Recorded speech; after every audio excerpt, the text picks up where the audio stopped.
मित्रांनो नमस्कार. आपण पंचकोनाच्या किंवा पेंटॅगॉनच्या आकृतीमध्ये या आकृतीमध्ये किती त्रिकोण होते किंवा किती त्रिकोण आहेत या प्रश्नाचं उत्तर शोधूया.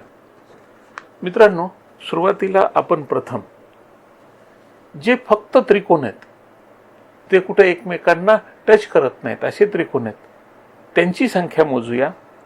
उदाहरणार्थ ASR किंवा ASB किंवा STB.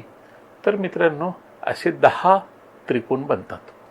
नंतर जिथं दोन ट्रायंगलच्या मध्ये एक लाईन आहे म्हणजे उदाहरणार्थ ARB हा त्रिकोण आहे पण तिथं दोन त्रिकोण मिळून एक त्रिकोण बनलेला आहे. ARB हा एक त्रिकोण आहे आणि या पद्धतीचे त्रिकोण आपण जर मोजले तर ARB हा एक त्रिकोण आहे, ATB हा एक त्रिकोण आहे, BSC हा एक त्रिकोण आहे आणि असे सगळे त्रिकोण मोजले तर हे पण 10 त्रिकोण बनतात.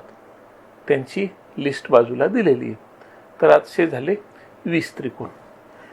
त्याच्यानंतर मित्रांनो प्रत्येक भुजा आणि त्याच्या अपोजिट एक वर्टेक्स यांना जोडणारे म्हणजे ABD किंवा BEC असे 5 त्रिकोण बनतात. 25.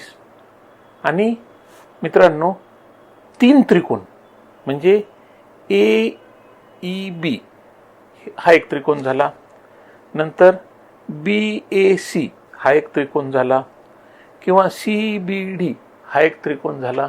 असे 5 त्रिकोण असे झाले 30 त्रिकोण. आणि मित्रांनो मधल्या बाजूला होणारे म्हणजे पेंटॅगॉन आणि बाजूचे 2 त्रिकोण म्हणजे उदाहरणार्थ ESC हा एक त्रिकोण झाला किंवा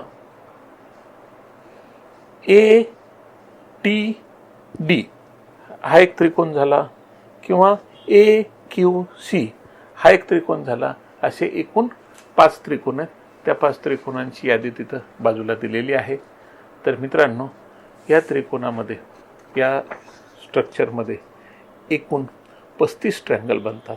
ह्या 35 ट्रायंगलची यादी बाजूला दिलेली आहे आणि आपण चेक करू शकता की हा फार महत्त्वपूर्ण पझल गणितामध्ये मानलं जातं की या आकृतीमध्ये एकूण 35 ट्रायंगल्स आहेत.